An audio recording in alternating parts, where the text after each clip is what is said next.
Catherine Babick. I'm the founder of the Georgina Gallery Art Center, which is now called Art and Cultural Center. I had a dream years ago about owning my own gallery.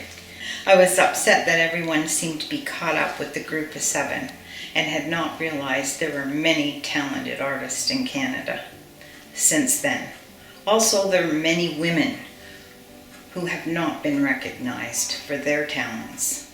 It is twice as hard for a woman, especially if you have decided to be a wife and mother and you want to paint and become an artist. Not that I did not have a great husband, but fate decided to take him away at a very young age. It made it very hard for me to find time to paint, along with trying to make an income and raise 2 children. But as life happened, I decided that I wanted to have my own gallery. I was selling real estate at the time and had started the Georgina Studio Tour and had worked on many artist events in the township, from the Pefferlaw Pioneer Picnic Craft Tent to the Craftorama that was held at the high school every year. But those venues were not all year, and I wanted to create a gallery for myself to showcase my art and to be able to teach. I decided I would start the Georgina School of Fine Art, which I did, and I ran it for 4 years, as well as the gallery. How I ended up with the gallery being started was the old Sutton Library went up for sale. The high school had been using it as extra classrooms until the new ones were built. So I approached the leisure department, which was John McLean at the time, and he was very in favor of my idea. So we had to have the building appraised, and when the appraiser came back with the fees of the amount, I could not afford to buy it. But he still thought my idea was a good one, so maybe the town would accept it. And after getting an approval, he told me that the town would rent the building. I'd have to form a corporation and go and apply for a Trillium grant, and that it would be a town facility. They also needed a business. They could not get the grant without having a business to work with, which my school, the Georgina School of Fine Art, was going to be. So that is how I started off.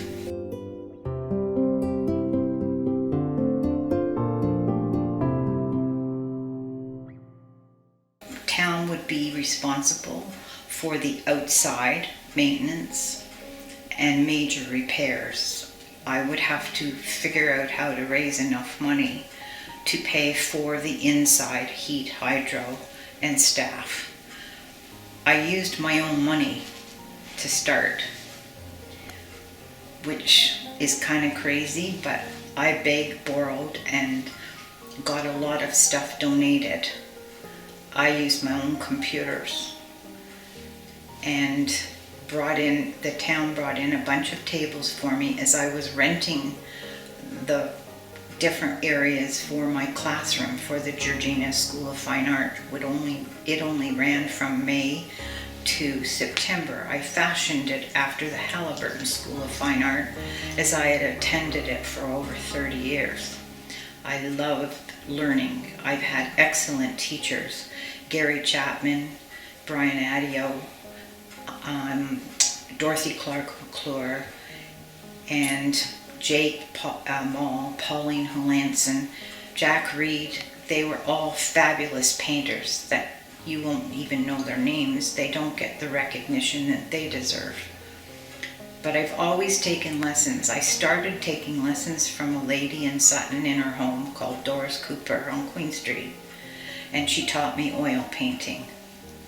So I really got interested, and my son was at the time 2 years old, and he's now 51, so that tells you how long. I also took lessons in night school, which they don't have anymore, at the high school. And I took lessons from Ted Leonard, who painted on icebergs, and his work is in the galleries in Ottawa of all the ships and the ice and snow from there. And he often went and sat on an ice floe and would paint the ship. So I've had some fantastic teachers over the years.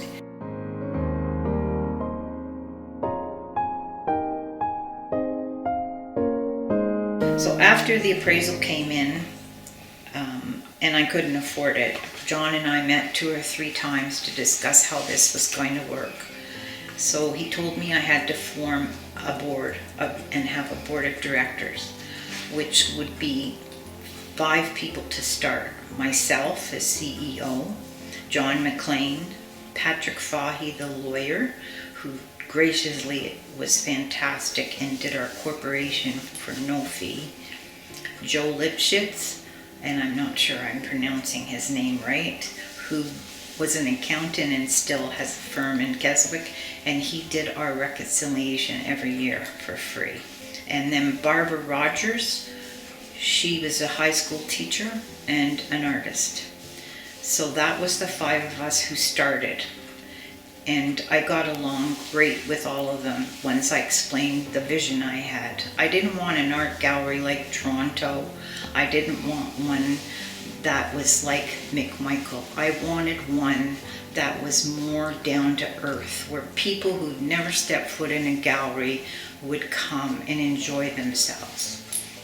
I thought that that's lacking, and I used to get to go to the Ontario Art Gallery because I lived in Toronto until I was 12, and we would go on to the museum or the art gallery at least once every other year.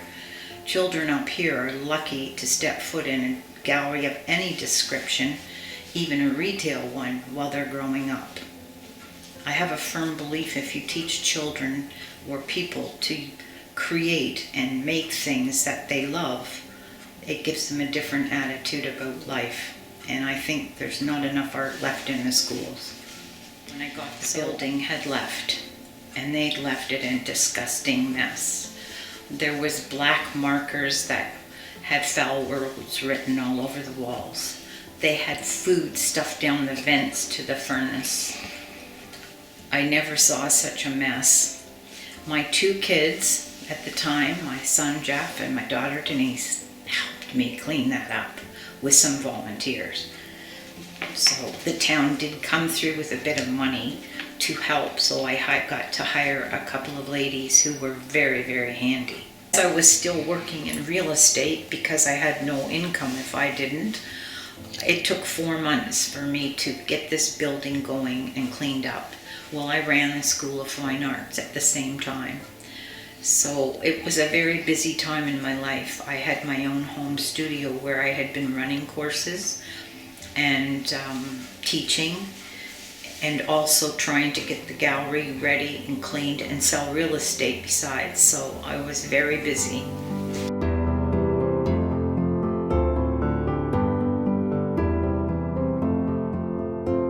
I got donations.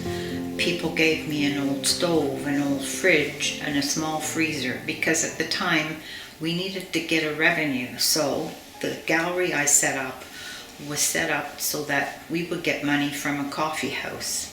So the one area was going to have art hanging on the walls, but chairs and comfortable for people to come in and have coffee and sit and relax anytime with low music playing.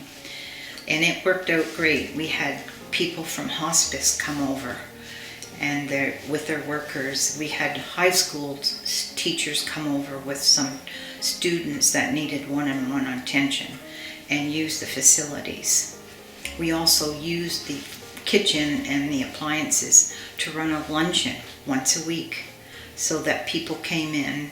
The volunteers mostly set up the tables, and we had a lunch, and everybody seemed to enjoy it. I did everything I could think of to get people through the door. I set up a shop in the main entrance as you came in. At the time when I started the gallery, there were stores in the malls that had little 4x2 sections or 4x8, and you rented the space and paid a commission, and as an artist or artisan or crafter, that's how you sold your wares. There was one in 2 or 3 of the bigger malls, and I thought that would work in Sutton. And yes, the pegboard didn't look good, but it really did bring an income into the gallery because the artists and artisans paid a small amount every month and took care of their own 2 foot by 4 foot or 4 by 6, whatever kind of section they had, and put their wares out. It was juried, so nobody could just walk in with junk. It looked very well, and we sold a lot of items, especially since there weren't too many stores in Sutton that carried that type of thing, or in Georgina. We ran schools and programs, life drawing. There was so much going on. I had the scouts and brownies come in to earn badges. So this facility was set up to get everyday people in. I even had a tiger come. They were lined up over the bridge in Sutton to have the tiger, a picture taken with the tiger for $10. And the man that had the tiger got half and we got half.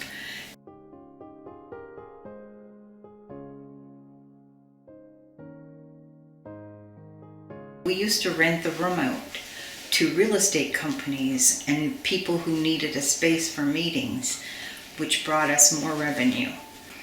We even went and had breakfast meetings for the Board of Trade, and those were catered. People would bring the food in, and we would have them tables set up in the main gallery, and they would come and look at the art and walk through the facilities. I sold a couple of paintings to those people when they came to have breakfast.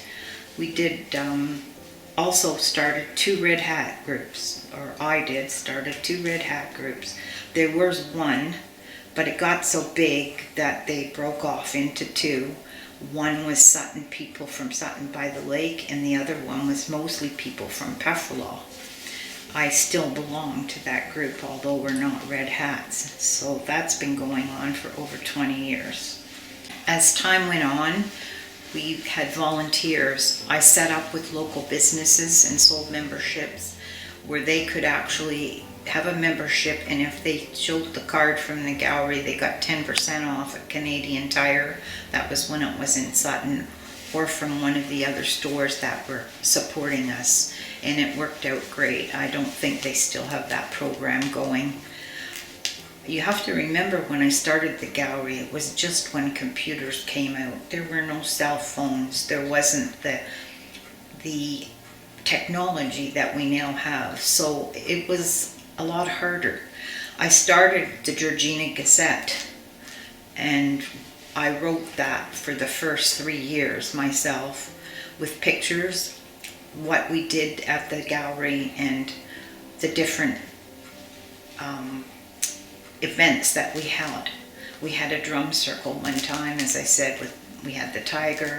We applied for a Trillium grant, and John McLean helped me write the grant because I had never done one before. And we did end up getting a grant, one of the largest they ever gave, for 5 years, and so much every year, and it slowly dwindled near the end. And they came up and presented the check to us, which I have a picture of. That was the first check, and then we turned around and had to make enough money to continue on our own. But part of the grant included that I had to have 10 to 11 board members.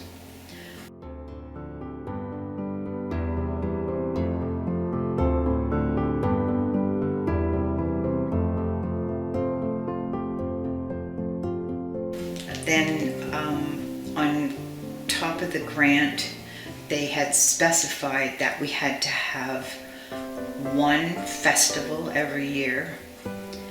I had to have over 1,500 children through the gallery in classes every year. And they set up 2 or 3 other things that at the present moment I can't remember that I had to do.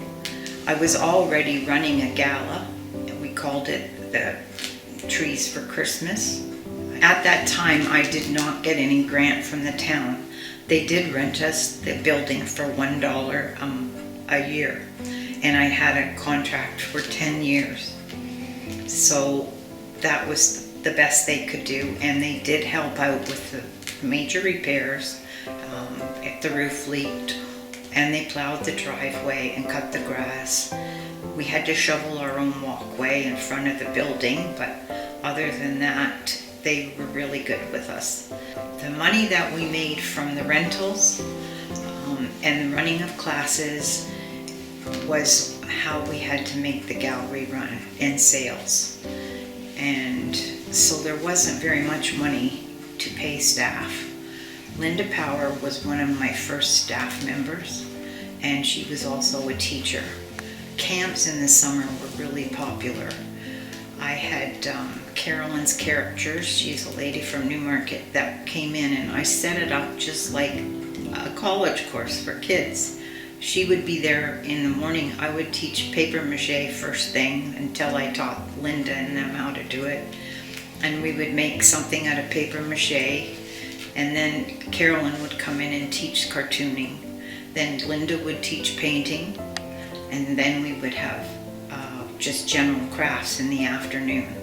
So the children came for the whole week in different age groups.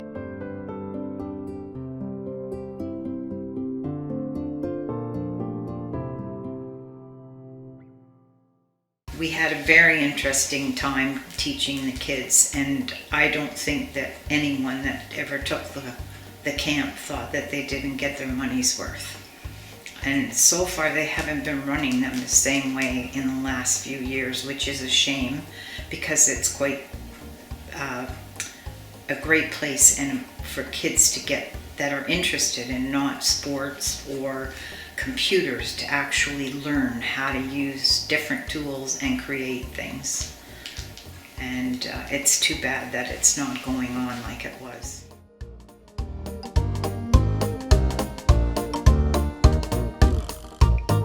So I worked there till 2004 and ran the School of Fine Arts, and so there was always classes in the weekend.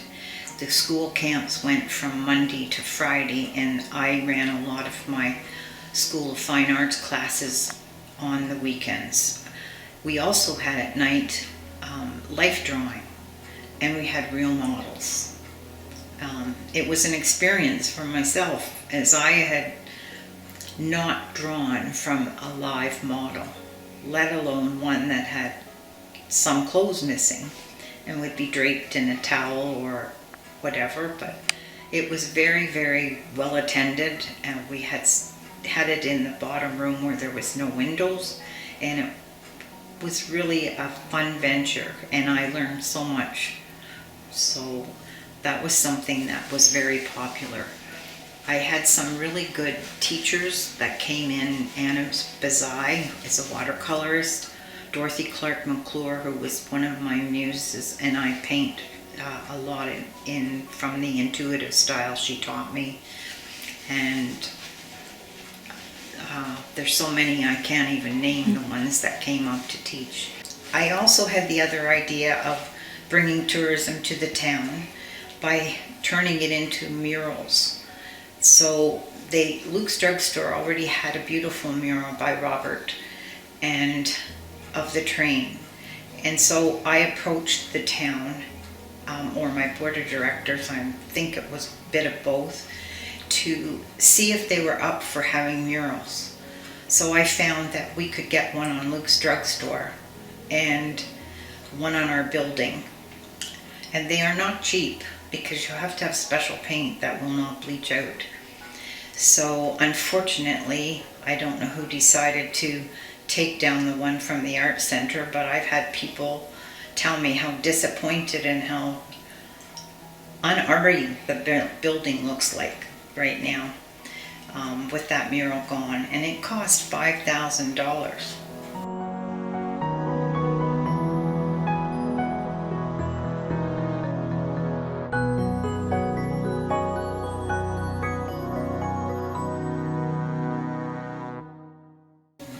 The mural was installed around 2003 and had been there for almost 20 years. And yes, might have needed a bit of touching up, but it could have been done. There was no need to get rid of it. I'm very disappointed, as are others.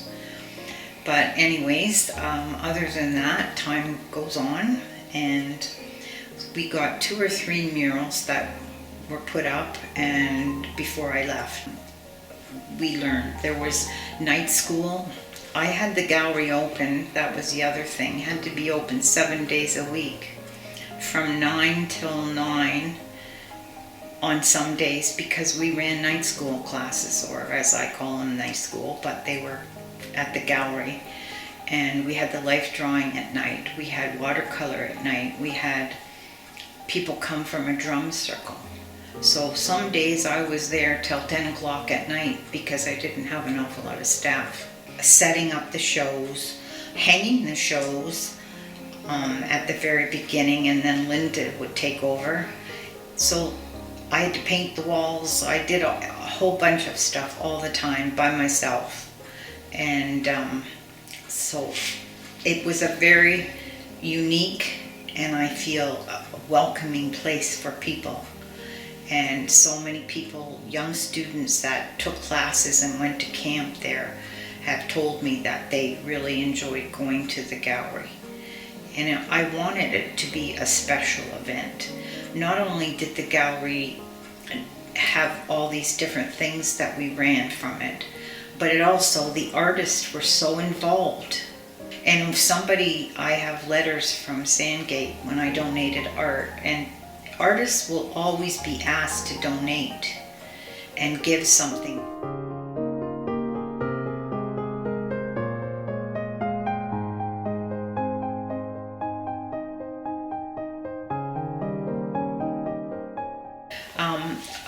As I was doing this gallery, I also had started the studio tour. And again, I started it with some of my own money. And I approached all the artists and found ones that wanted to go on. Originally, the studio tour was near the end of October, a weekend before Halloween. And the reason I picked that date was because I felt there were too many others up north in Halliburton, and our leaves didn't change in September. I don't do anything without researching. And for the first so many years, that's when the studio tour was on. I also felt that if the weather's good, then people are out in their boats and the cottagers are out at the lake. They're not on a studio tour. And for the first 2.5, 3 years, I ran it, and then I turned it over to the group of artists that were in it and let them run it.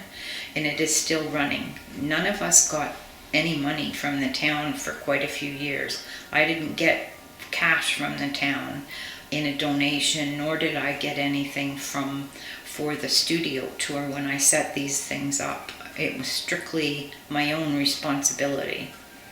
Now, they do get some benefit from the town for both those things, and the studio tour has been going since 1996. The studio tour originally, when it was first formed, we had really good help from John Sybil. He let us use the hall at the Briars. And so the people that lived on the island, mostly island people, and people that lived in an apartment could have a place to show their work, and it worked out fine. I set up the studio tour so that it was Georgina people. You couldn't be a guest. You weren't allowed to come in from out of the area. It was to support the Georgina people because they are the ones who were coming around and buying our art and supporting the brochures and the signs. It's gotten very big. I know all the studio tours now allow guest artists. I don't have any says on how it's run anymore. The same as the gallery. I'd like to know how other people feel about the gallery and how it's being changed over the years and what's going on. Are they still going to the gallery to see the shows? I, because of my health, had to leave. I gave my notice at the town after the 4 years. I wasn't feeling well, and I didn't get what I was supposed to get as far as income or medical. So I finally gave my notice in the fall of 2003, and I left the gallery in March of 2004.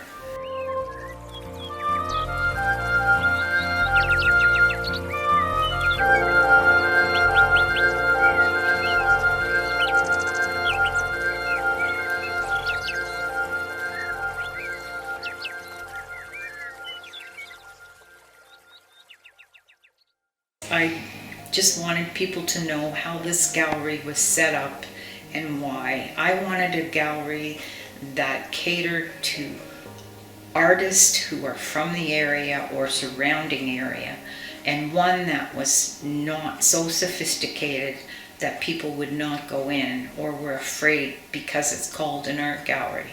I wanted something where people could go and learn and have fun and be creative.